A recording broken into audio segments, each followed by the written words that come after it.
I have a couple things to show you guys today. As some of you know, I've been going through some foot stuff, some foot problems. So I'm working on getting all kinds of different shoes. Sorry for the extreme dryness of the legs here. Kind of part of being jacked and tan is that you need to keep up to date on lubing yourself up. But I didn't want to lube myself up because of some of the stuff I'm going to show you in there today. I didn't want to get beef tallow all over the place. Anyway, so I got this this Ram roller. I'm going to show you guys some stuff that I've been doing with this. This one's 19 pounds, but I have a bunch of these, and I have a whole Donnie Thompson setup to show you guys with a skill called body tempering.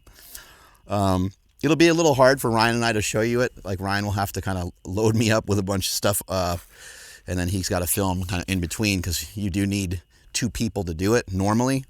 But for what I do for my heel and my calves, I can do some of it on my own. I could show you guys that today. Let me throw this inside. And you can kind of see the collection over here that I got going. This is I think it's like ramfitness.com. This is 1966. This is like 40 or something, 55. This is the this one was made by Donnie Thompson, I believe, or somebody that was supporting Donnie Thompson years ago made that one. That one's a huge one, and this one is called the Ex-Wife. I think it's like 180 pounds. This one right here is 33, and this other one over here is 22. I'm kind of only missing like an 80 pounder. It's about the only one I'm missing, and you can get that on roguefitness.com. It's kind of weird how you have to go all over the place to get these things, but it's just sort of the way it works. Let me show you the pad, the Thompson pad it comes with. I'm not sure if I showed you guys this at all yet. As you guys know, you got the Donnie Thompson fat pad. This is like for benching. I probably shouldn't leave that laying on there. That's not a good idea. Whoa. Thompson fat pad is just what it sounds. It's thicker and it's a little fatter. Put this on the ground here.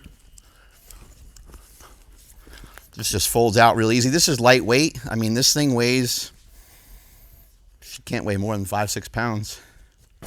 Boom. Face goes there. Boom.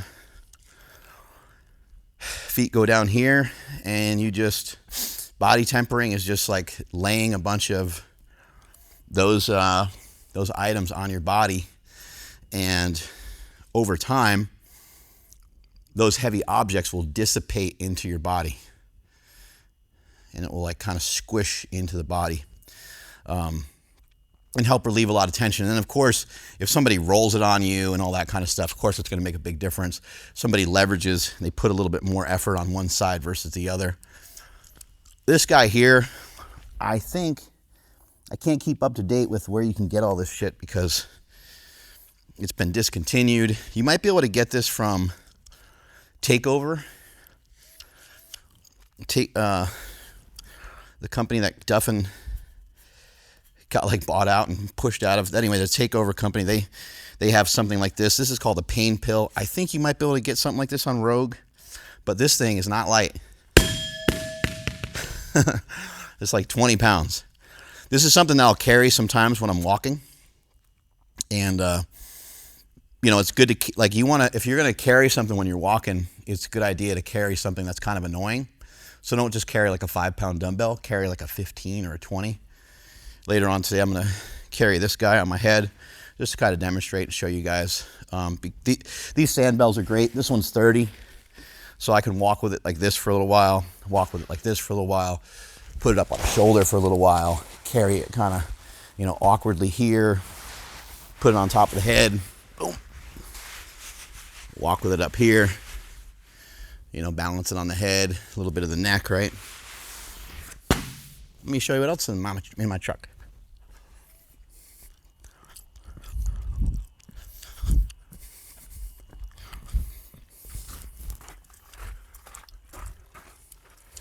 So I put a couple different shoes in here to show you guys little wide array, because there is no best shoe. There's no such thing, so you might as well get that out of your mind. There's like no best shoe.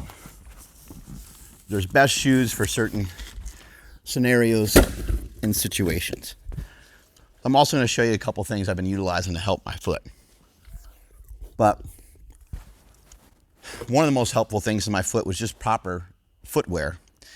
So, you know, you go a couple steps back from the barefoot movement, which I was never a fan of anyway, by the way. I never really got too into it because I never liked not having enough protection underneath the foot for what it is you're walking on.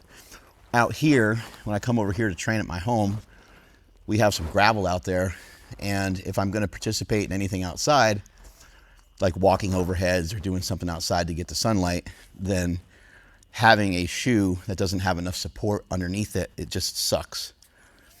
So I've had to kind of intentionally try to go after stuff that does have a little bit more padding underneath the heel, because my heel is messed up and it's in pain.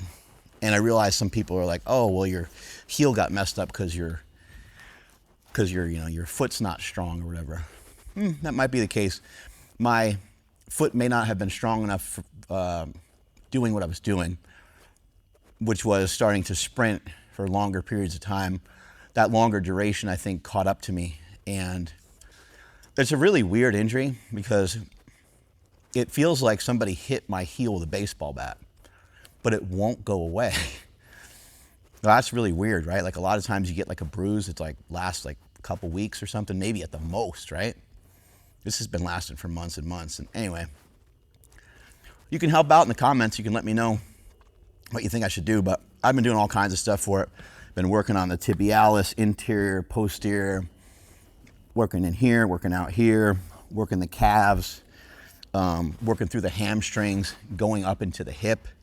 Probably could work on the hip a little bit more. That's probably almost like the main culprit because it's probably controlling the way that my foot is moving. My foot's probably just not moving great. But anyway, protecting the foot has been really critical, and it feels like it's getting a lot better. I have a few treatments coming up, one with Oscar Olguin coming up real soon, and then one with, the name just fell out of my head.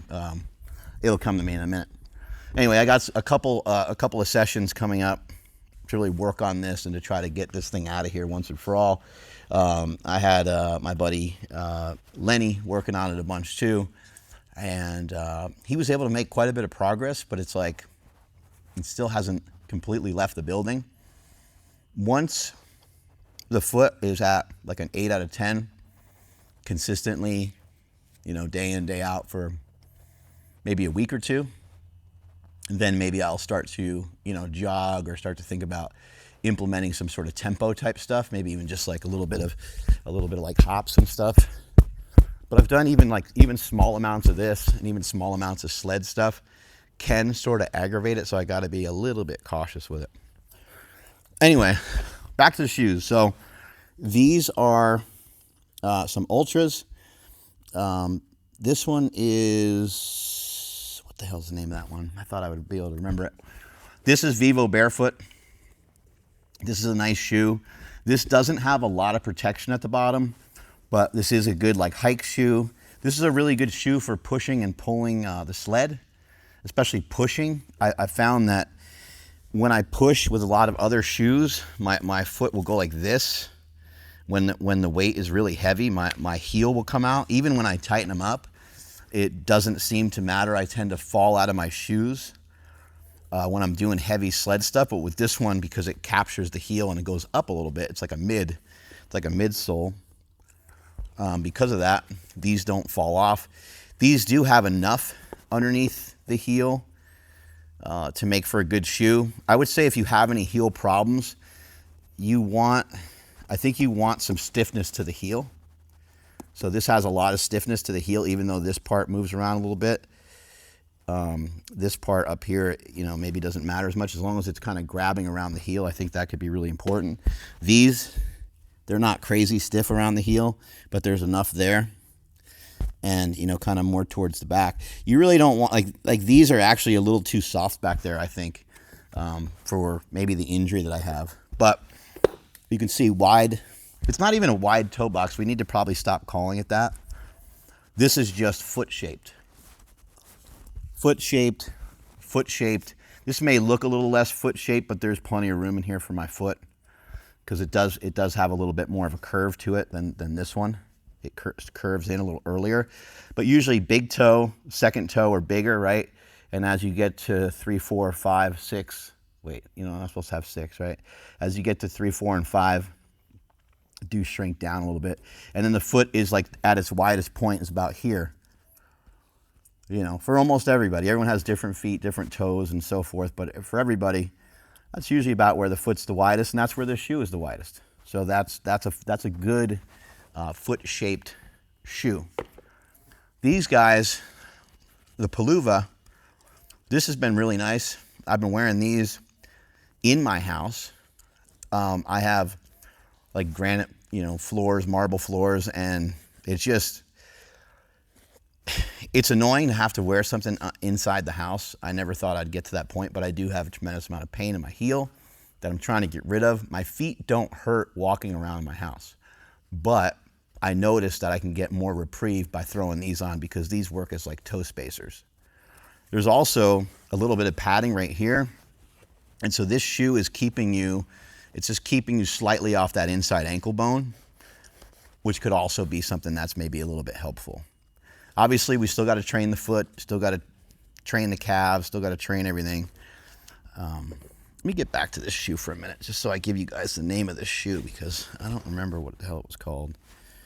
It says GTR Ultra. These are all Ultra running shoes, but they make shoes for all kinds of stuff.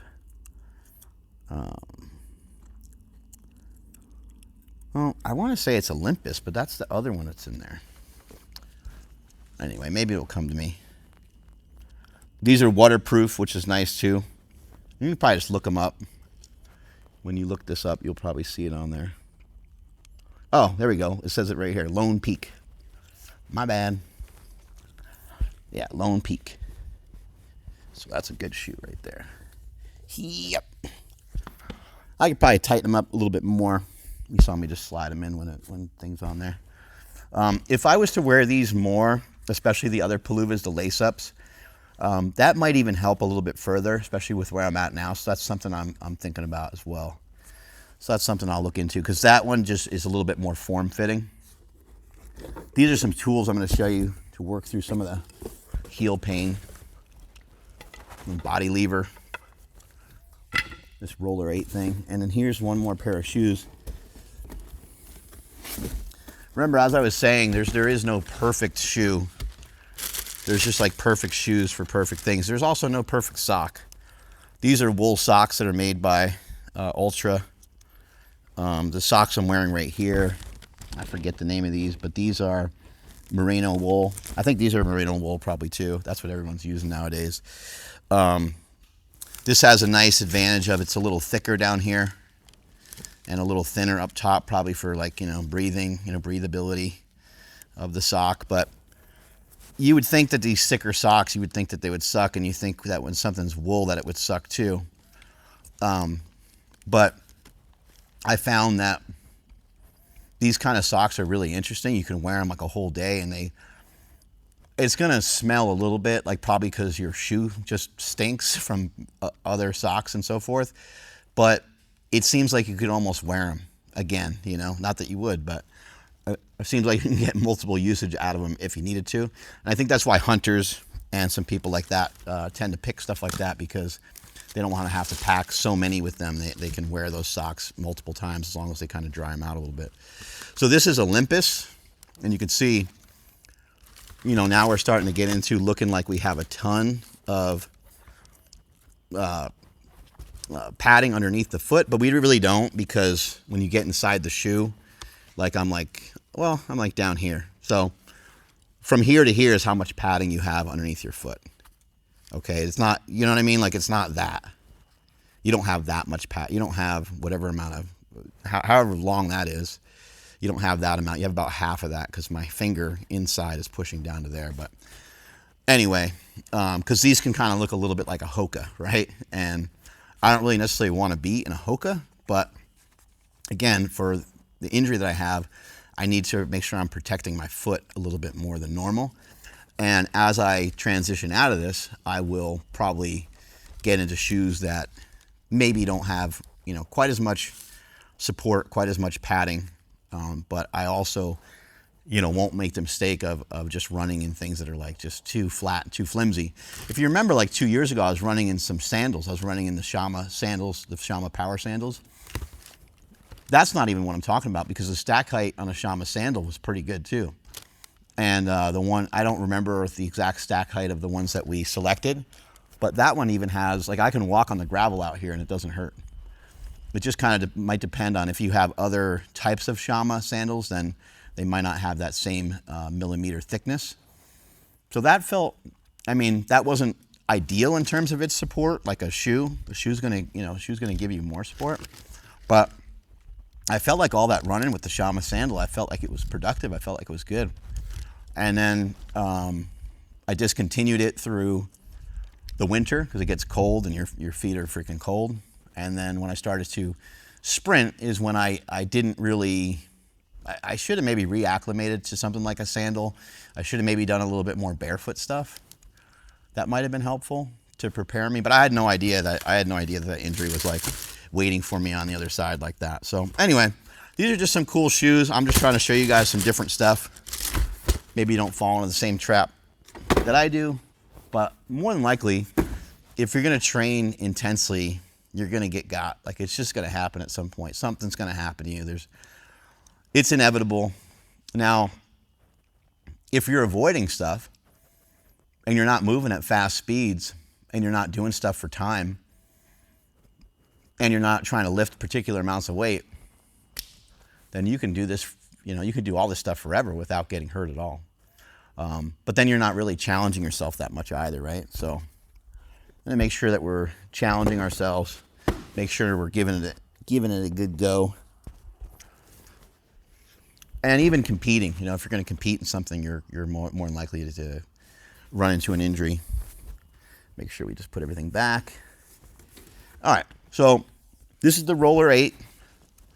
This is probably one of the best tools that almost any runner can get, or anyone that experiences knee pain, pain in the lower leg of any kind, lower extremity pain. This is your guy. So you kick these off. We don't need any shoes for this. And I'm going to mainly I'll do both sides a little bit, but I'm going to mainly focus on this left side. That's the side that bugs me. I'll start off here on the right. Sometimes it's nice just to kind of get the quad in there a little bit to start. If you have knee pain, a lot of times it's not coming from the actual knee. You're getting some pull from like the quad or from the outer sheath out here. Some people want to kind of call that the IT band. I don't think there's any real reason to get too particular about what it is or what it isn't, but just know that a lot of stress can come from there. And it's a good idea to move the leg around a little bit, because when the leg's in different positions, it's going to kind of react a little differently.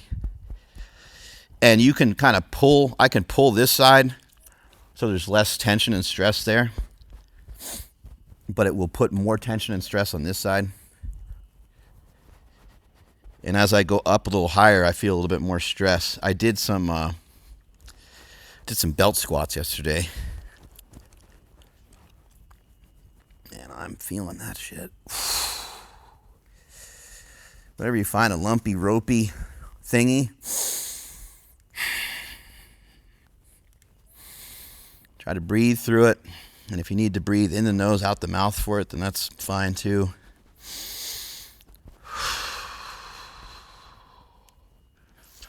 Yeah, there's like a little grabby poo right there. You just kind of hang out there. This is probably insanely boring to watch this stuff, but it's just important. That's why I like to show this stuff to you guys.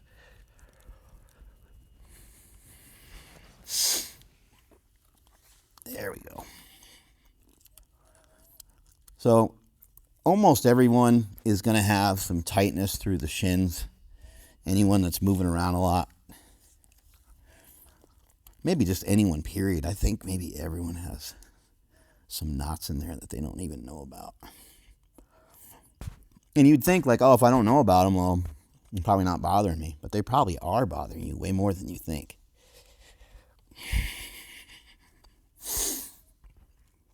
We can start to get, like, you can kind of just like leave it on there too, clamp down. But you can start to get to some of the calf muscles out here. And you can start to really try to like almost pull them apart. I know I need lotion on my legs. This is going to make all this stuff get lotion all over it, so that's why I didn't do it. This is just like in accordance to my tan. If I'm outside for a handful of days in a row, then you end up with some of that dryness.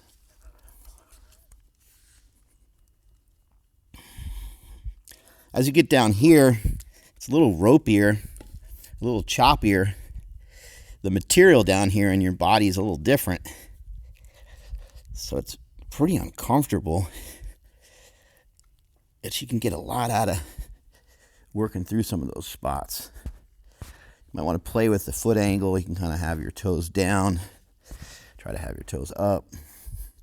Just play around with it.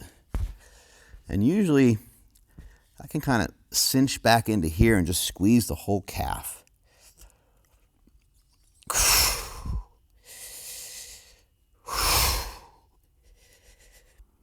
Man.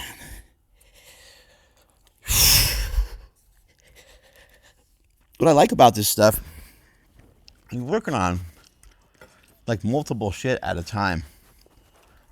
You know, I'm very much rounded over and bent over as I'm doing this. And, you know, it's like, well, that's working some of the muscles in my lower back. Like that's some mobility stuff, you know. And if I'm practicing this every day, reaching and kind of getting down in here, it's assisting a little bit. So you always go upstream, downstream of an injury. Some instructors and people of the myofascial release world they'll want you to go slower than what I'm doing.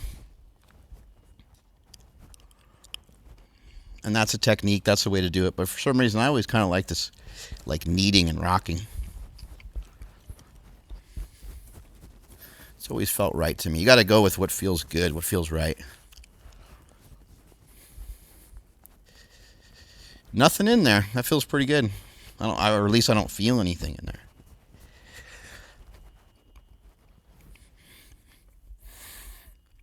You need different tools because like this tool is not going to get in there the same way the body lever is going to get in there. Don't run over your joints with this thing. Like don't run over your elbow and don't run over your knee with this thing. It is very painful. It's not a good idea. So when you do go over it, you pull apart really aggressively. Down here I can find something. There we go. I can kind of always find something. I go down here. Get going on this calf. I can put pressure on this side and lean into that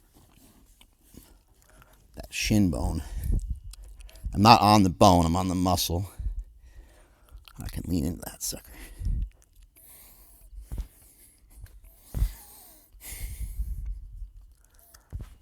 Do you want to try to find ways of making this comfortable? So if you need your leg up on something or like just whatever gets you comfortable. Because if you're uncomfortable and you're straining something else, you're just going to be kind of screwing up other body parts as you're doing this stuff. So if you can't get yourself comfortable, then you need to work on trying to figure out a way to get yourself more comfortable. One of the best ways into the shin is with a ball. There's really nothing can really beat that because the amount of weight and pressure you can put on it.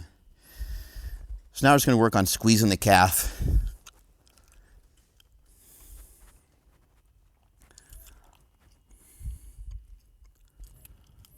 I think I might have told you guys this. I can tell like my recovery, and I can tell how good my body is doing by my calves. If I wake up and the calves are like really lean, then that means diet is on point and my sleep. If I have veins running right through my calves without even doing anything for the day, then it's showing me there's not a lot of fluid retention in the lower legs. And the calves are known to be the second heart of the body because they pump blood back up into the heart. So the calves are super important. It's good to have them rolled out. So now that we did that, I realize that a lot of this stuff takes time. There's no way around it. It just does. It just takes time. There's nothing you can do about it. What I can encourage you with, though, is to say, hey, while you're on the mend, take your time with this and just eliminate some exercise. Just keep it that simple. I haven't run in 6 months. I'm still exercising a lot, but I haven't run in 6 months. So just take a little vacation from it. You're going to be fine. In the grand scheme of things, when I'm 55 and I'm still running, and I'm running half marathons and running 10Ks and doing trail running, and it won't even register. You'd be like, oh, you remember? I would be like, oh yeah, kinda. Like, it won't even really matter that I was banged up for 6 months, right? So anyway, you give it a good squeeze. These were created by my buddy Steven. And we had him on the podcast. He shared some interesting ideas. Longtime yogi. Has some good information. But I mention him because he's someone that's all heart. I love people like that. He designed these, and he went after this with everything he had. He sold the business recently, which is cool. Kind of offload it and hand it off to people that he thinks can do a better job. But this is such a nice tool. So I'm squeezing the shin and the calf simultaneously, and I was just doing that before with something that looks almost the same, right? But this has a way different impact. And you see I can roll. Right?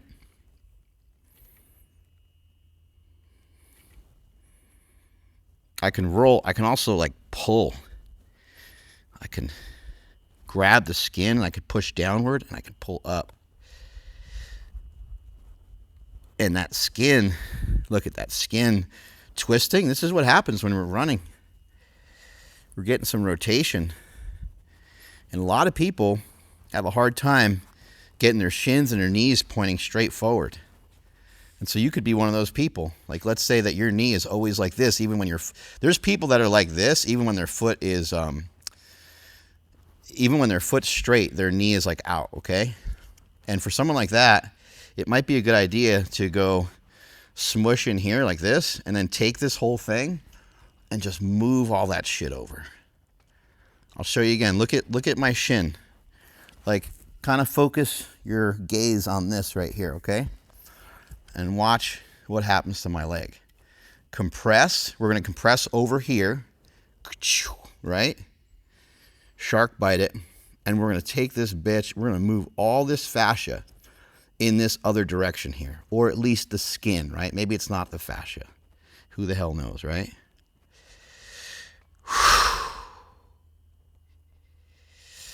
And we can take that, and we have all that material, all that skin, all that muscle tissue pulled in a different direction, and now we can run it over. And you're like, Smelly, what the fuck? What are you doing to yourself, dude? Trying to get these kinks out, man. There we go. That might look weird, but it's doing it. It's getting in there. Try to move this a little bit this way. So you can compress, and then you can kind of roll. It's like a whole class can be taught with this shit. It's fucking awesome.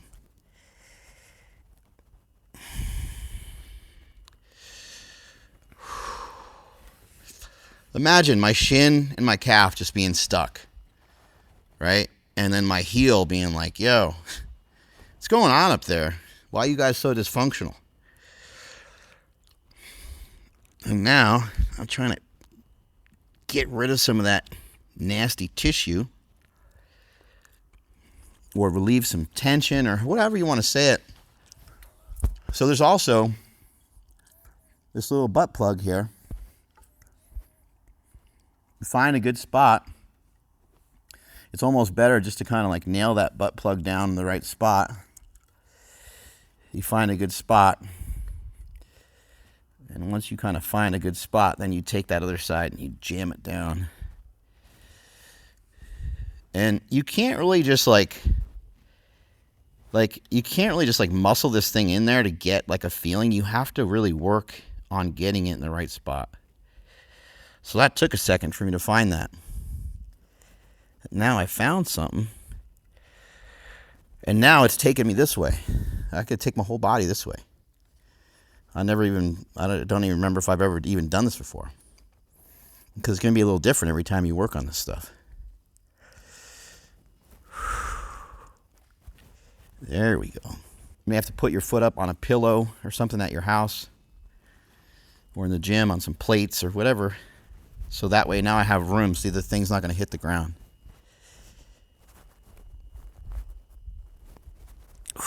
Some spots will just hurt because you're jabbing yourself with a thing of wood. And some spots will hurt / feel good. That's where we're at with this guy. Now, this does not feel like the pain in my foot. You know what I mean? Like, sometimes you can tell. Sometimes you're like, oh, okay, that's it, you know? This feels kind of almost unrelated, I could say. And now we do a couple pokes. I'm not really feeling, probably about 100 degrees last couple days here in Sacramento, or at least high 90s. And so inside this gym right now, it's probably 80 something. You know, but we're in the shade, so it's not too hot. But the point being is like, I'm doing some activity in a room that's like warm. You know what I mean? It's like it's more than me just doing some myofascial release. I'm out. I'm doing something. And for you guys, if you go to a gym and you bring your body lever in your bag, or you bring some of these stuff with you, you're more than likely going to do other stuff and other exercises, just like I'm going to do today. It feels like I kind of got everything. I guess I could maybe see if I could poke at the other side. Would be a good one.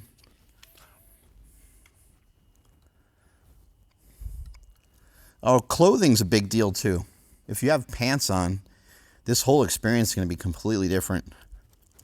So you can do this, you know, both like over top of a pair of jeans or sweats or whatever you got.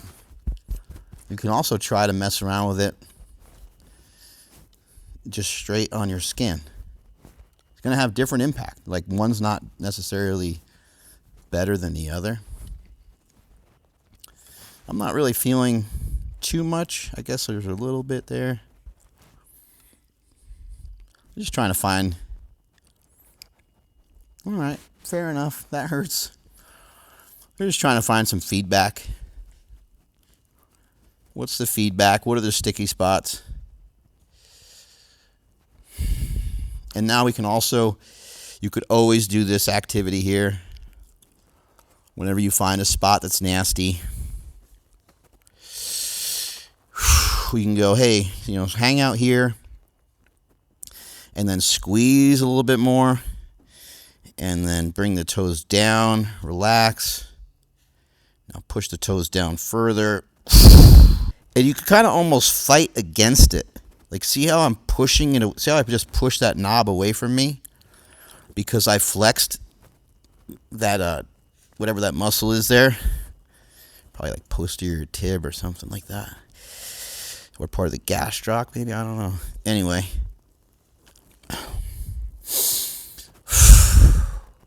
Let's see, this guy right here. Some of these guys are like control centers for other things in your body. Like this thing here, like why is it resisting against this knob, and why is that area of my body getting bigger? Can I get a hey now? Why is that area of the body getting bigger? It's getting bigger because that area, it's either like flexing or it's stretching. But that area is involved with my foot going like this, right? My heel hurts when my toes are up like this. So that kind of tells you like, okay, we might have found this might be valuable back here. This spot might be more important than we thought.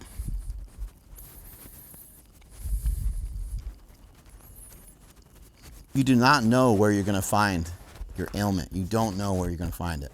It could be different for everybody.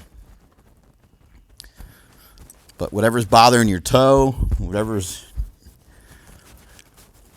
bothering your foot or your heel, your ankle, your shin, your IT band, you're going to be completely surprised at what the real answer is.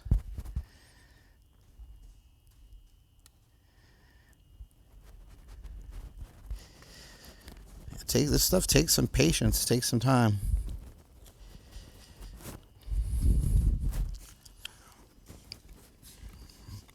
Usually I can get almost every injury I have by myself. I can get it under control, but I had to call on the big guns for this one. I got Jimmy Bluff is going to be working on me, I think next week. And Jimmy will work on me for like 3 or 4 hours in a row.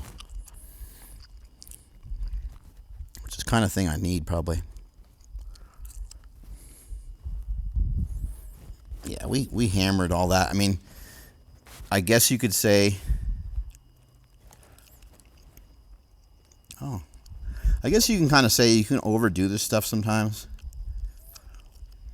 but you kind of can't, because you're not gonna hit the same area for too long, most likely. That would just be really foolish. Yeah, and that area, it feels pretty tender, so I gotta come back to it basically. But you can't discover some of this weird stuff I've discovered without a lot of trial and error, without a lot of experimentation. Like this one I'm trying to set up right now, I can barely remember how to set it up. So I took the sock back, pulled the sock down a lot because I need it to get on the skin, okay? So now, you see the body lever, very well designed with these ridges. These ridges here are different than you catching this ridge in the middle. And these ridges right here are different than you just catching that ridge individually. This guy, when you catch that one and you stand on that one, ooh, mama, that one's crazy, okay? Because there's no other displacement of the energy to go except for that one tiny little surface area. So that one is wild, and it's making my big toe want to like curl up. But when you go on these, it's a little bit, I mean, it's still crazy, but it's still more comfortable. And obviously we're to go here. This is going to be like kind of less intense, right? Actually just going to pull the socks off completely. Normally, like at home, I'm kind of lazy. I just leave the sock kind of almost halfway on. But I'll just pull them off so you guys can see all the stuff going on with these little digits.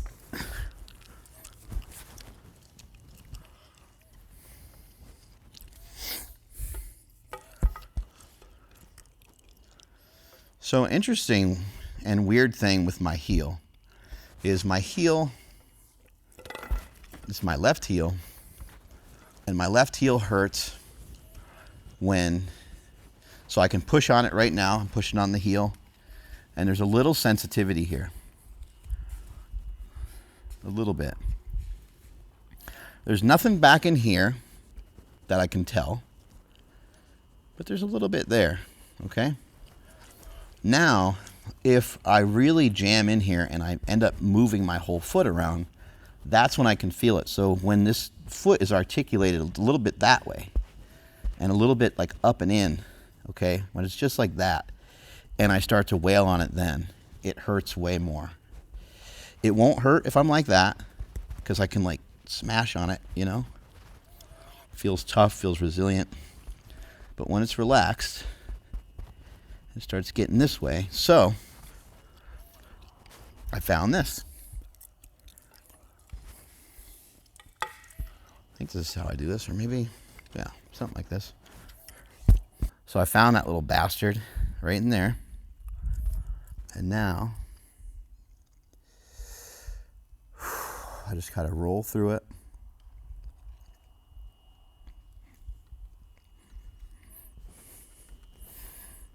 I don't even know what I have really, you know, so some people are like, oh, is it this or that? I'm like, I don't know.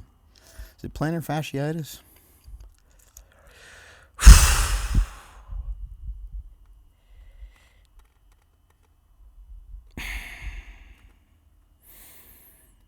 So some of this direct heel work is some stuff I have not really done a lot of, because it didn't feel, it just, at the time, it didn't feel like the right thing to do. But the last probably 5 or 6 days or so, I've been doing a lot of direct heel work.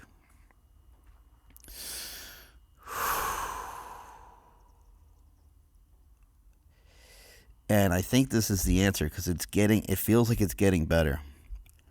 But man, that's very, very painful right there. If I was a pro athlete, I would have been fired already. Like, I've been hurt for too long.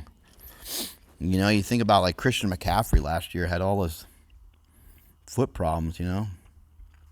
Christian McCaffrey works with some of the best people in the world, and I know that people like have all these criticisms of this guy and that guy, and like, oh, he's doing this wrong or whatever. You want to go through these things a few more times than you want to. It's kind of like your sets in the gym. You're training legs, and you did 3 sets, and you're like, you know what, I should probably do like 5 sets of this. Same thing here. You should probably do 5 sets of it. You want to do about probably 10 good reps, 8 good reps on this. So who knows? This could be like a bone spur or something, but I'm not all that worried about it. I'm working on it the best I can, and we'll see what we can fix. If we can't fix it, then we can't fix it. But I'm going to lean into this for a little bit, do some of this work a little bit more. Let's see if I can get some reprieve.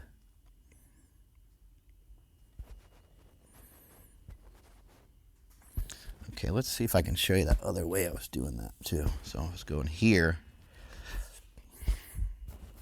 and this puts my foot on this very weird specific angle. Yep, there we go. I just lifted this other side up.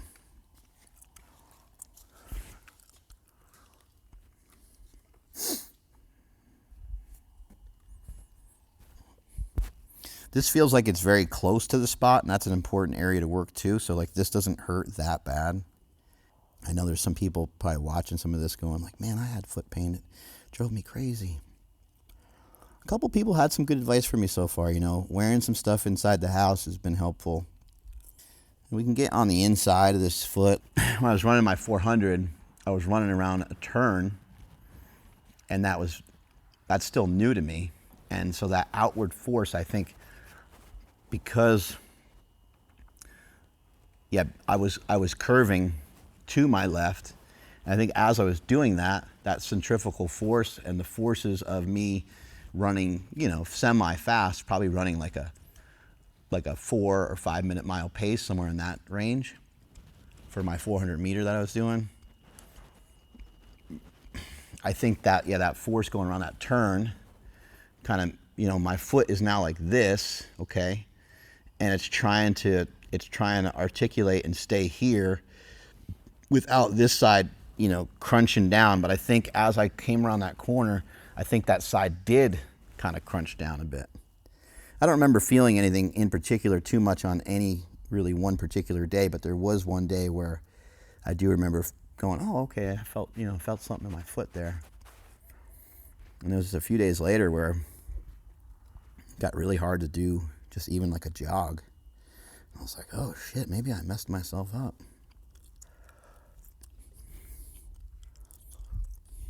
But I've still been training like a madman. It's been great. This has been This has actually been very good for me. Body weight right now is, I was like 221 this morning. Should free up the big toe to move a little bit better. Should free up some of the other toes to move a little better. There we go. So that's the spot right there on that particular angle. See how my foot's kind of angled that way? And if you think about it, that's the exact position my foot would be in coming around a turn on a 400. It would be like that, and then it would be trying to go that way, right? Trying to go. I just don't have the experience.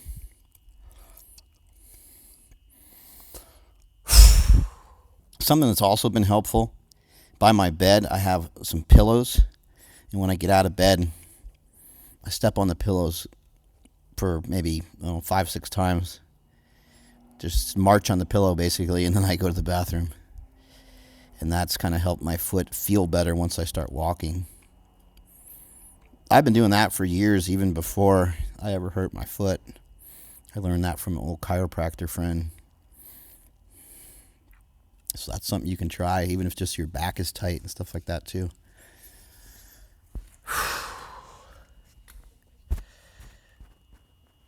So yeah, we're getting that bitch to open up.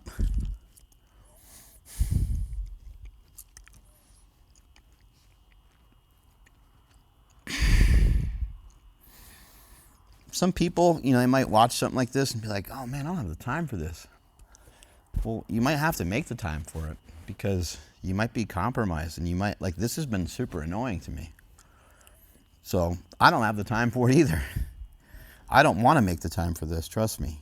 This is this is the most annoying thing to do.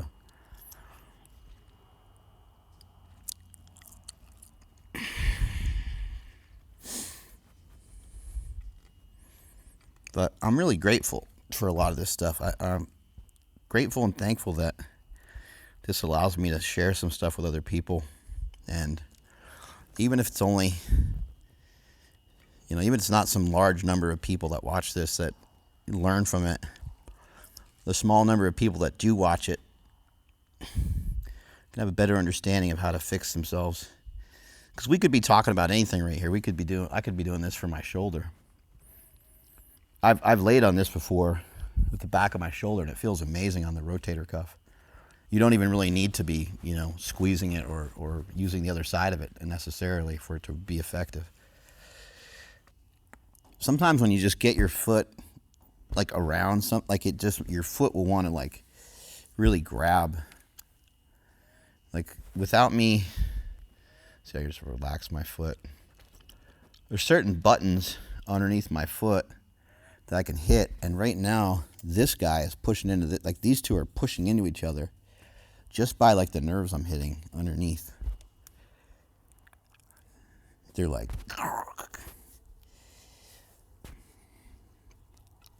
can kind of think about it like this, this guy. So if you push on these, you see these fingers move, It's kind of the same thing sometimes with underneath your foot or up into the calves. Your toes and stuff might move around. But yeah, this feels awesome. Gnarly. And you might feel relief in your back. You might feel relief all kinds of crazy places from some of this stuff. Chinese medicine, they even go into the liver and kidneys and stuff like that for foot pain. Depends on what you believe in, I guess. So I can put some pressure down into this. This doesn't feel like the pain that I'm experiencing, but it feels productive. I can go to this one part over here. Could just be tightness in other areas of the foot that are causing issues. So just lots of different stuff to stand on.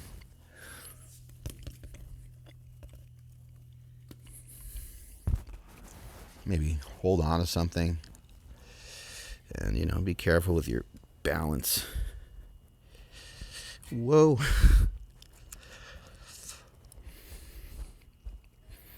This is a Jesse Burdick movement. He taught me this one.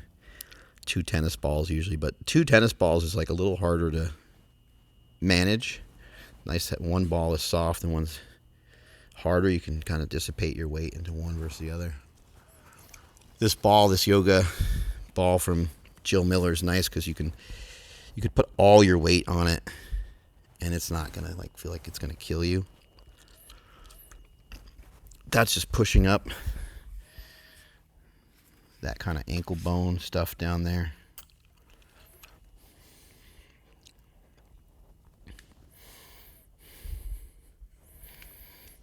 Could even try to get on here, like really squish.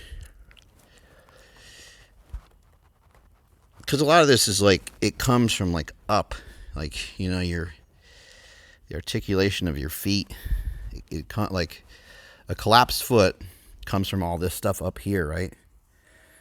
So you can unwind the collapsed foot through your foot, your kind of like shin, hip, knee, and you can start to get out here. But then how do you get out there with your knee still being like a little bit more straight, you know? So it's kind of gets to be a little weird to sort of figure out. Like, you're obviously not going to always be like that, but how do you get yourself like this so you have some sort of like arch? I'm not even saying you necessarily always need to have an arch, but this is some of what the Goda guys is probably more like it.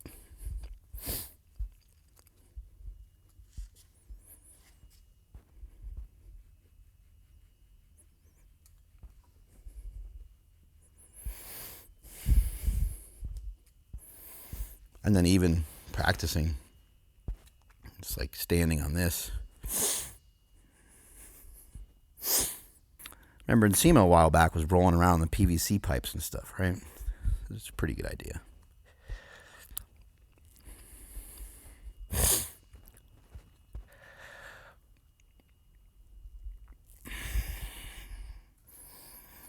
If you're doing some of this stuff and like, you know, some of the stuff hurts, then get different things to stand on. You know, you don't have to start out with some of what I'm doing here. These balls I got off of Amazon, and they're almost like styrofoam. But because they're like styrofoam, it takes a lot of weight to like squish them. And because it takes a lot of weight to squish them, they work insanely well.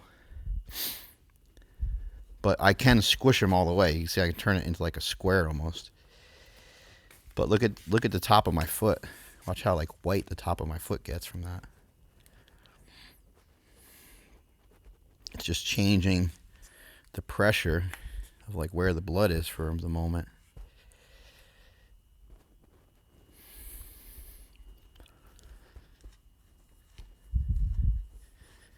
And I could just try to like kill these things. Just try to squish them all the way to the ground. And then you flatten it out and you gotta find a new spot. Be resourceful with what you're doing with your active release therapy, or if you have foot injuries. Like this is just a mace. You know, you load this with weight, you throw a collar on here, but like it could literally be anything. Anything at your house.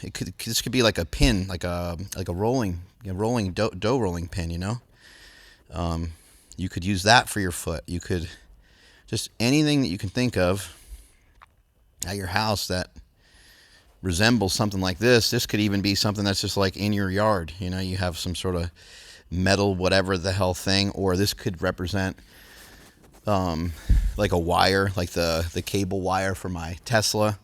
I've stood on that before, and that kind of goes into that area. It could be like a hose, like a garden hose, and you just stand on it and you try to find spots that feel uncomfortable or weird, and you just roll it out. And you should be able to find some relief. It doesn't have to be all these different special tools, but if you have access to these tools, it's going to be helpful. Speaking of tools, very weird and difficult to try to use these completely by yourself, but I'm going to show you what I've been doing at my house a lot. So I'm trying to position my feet so my heels are somewhat like out, but it's kind of hard for me to do that. Toes are together, heels are out or straight.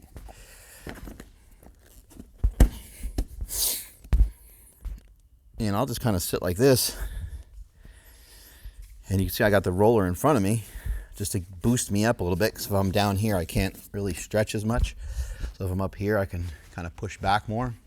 If I go here, I can kind of get into the quads and hips and stretch, and I can kind of get back here. I kind of use this as a little bit of a counterbalance. But all this stuff is helping my foot. I can kind of go back here and kind of knead on this stuff a little bit. Poke around. Then what I want to do, this would be harder to do with a roller that's much heavier than this 19 pounder. So it's easy, not hard to do with the 19 pounder. But I can roll my own shit out right here.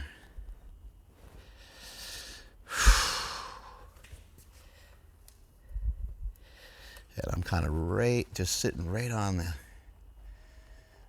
kind of Achilles. I can go back and forth. I can go back and forth. And I can pull, like right now, I'm kind of like pulling the skin.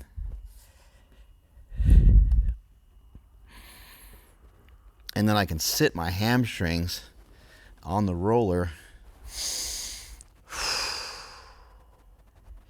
I can also take pressure. My feet don't have to be squished back there so much. So I can take pressure off my feet by just releasing them downward a little bit. Give them some reprieve. There's no reason for them to get like too killed. But it is nice to have them, working on that mobility, stretching downward. And see, now I can just kind of sit here comfortable in a seiza position, which normally I can't do.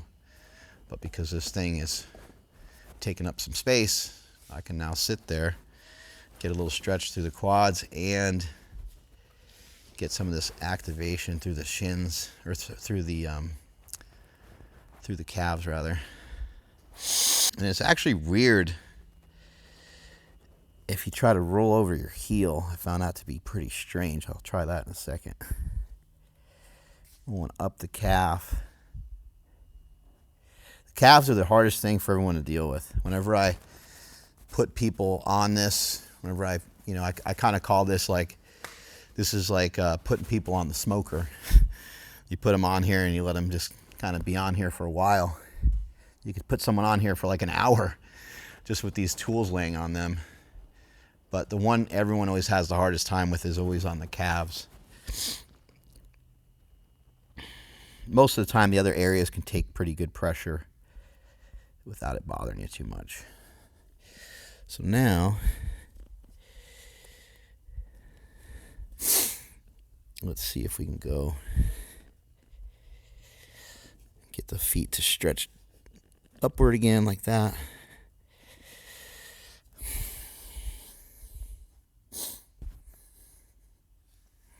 And now I'll try to run.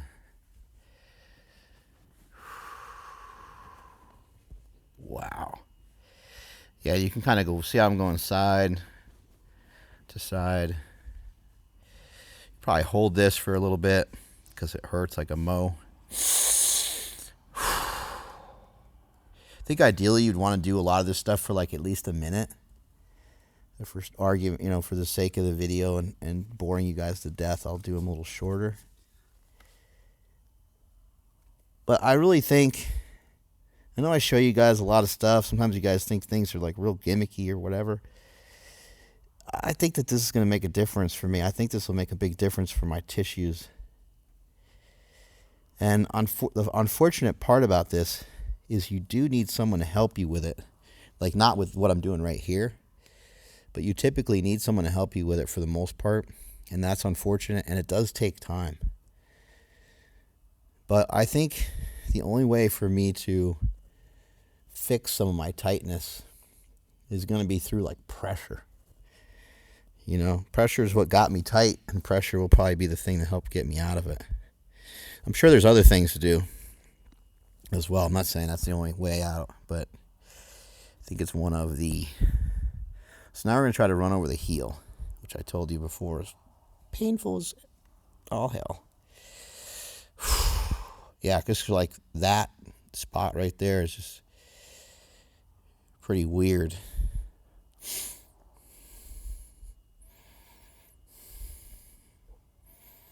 I'll try to run over my own feet, which is kind of hard to do. Yeah, this is already better than last time I did this, though. This was like crazy painful last time I tried this. You just got bones right there, you know? So wherever you got your bones, you got to... Probably a good idea to be a little careful. I'm going to try to let the feet relax again. Your feet, you know, if your feet are squished on there for too long, you'll get destroyed. This, by the way, this is Donnie Thompson's body tempering table pad. And you can get it from a company called AbMat. So this is what it looks like. This is some body tempering. Kind of all there is to it. Sometimes somebody might roll over a spot a couple times, depending on where, you know, someone has pain. Someone may stand over the rollers, put pressure on the rollers, and try to alleviate some stress for somebody too. So there's a lot of different things you can do with it, but basically this is body tempering. This is what it looks like. You just sit here and you let the implements do their thing.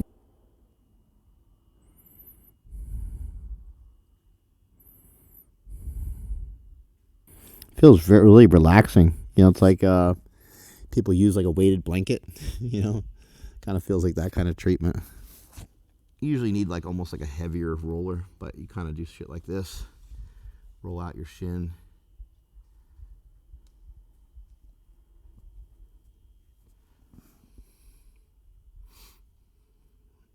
This is only 19, so it's not really that crazy, but...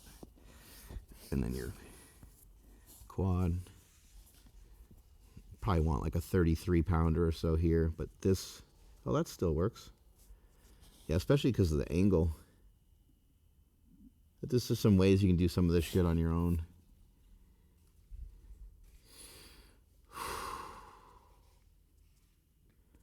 Remember, you want it to be as relaxed as possible, so you don't want like your neck or head in weird positions. So if you can get a pillow or something, like this probably won't be quite an arm, maybe like that. Something just to kind of like, it doesn't have to be super comfortable, just something to relax. Because if you're going to be here for like a few minutes and your neck's going to be in a weird position, then you're throwing your neck out just to try to fix something in your quad, right? But as you do this more, you'll get used to a little bit heavier weight. So 19 pounds, it's not really much, but it's enough for me for right now, for today.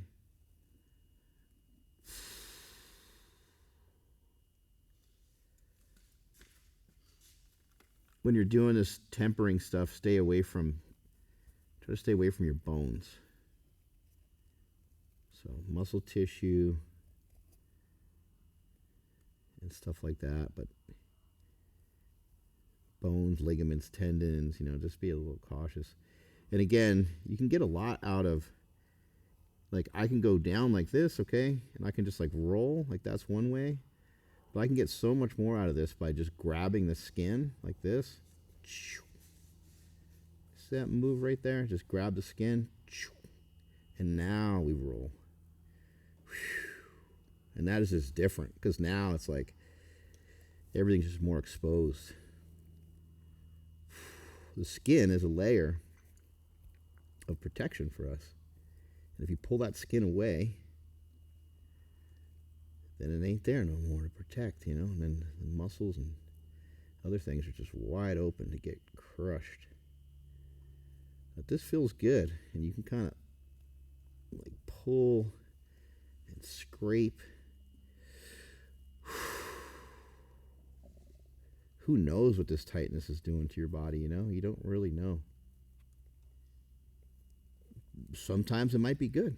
some of these things might not be problematic for you. They're not every little owie that you have is like a major problem leading to bad outcomes, you know.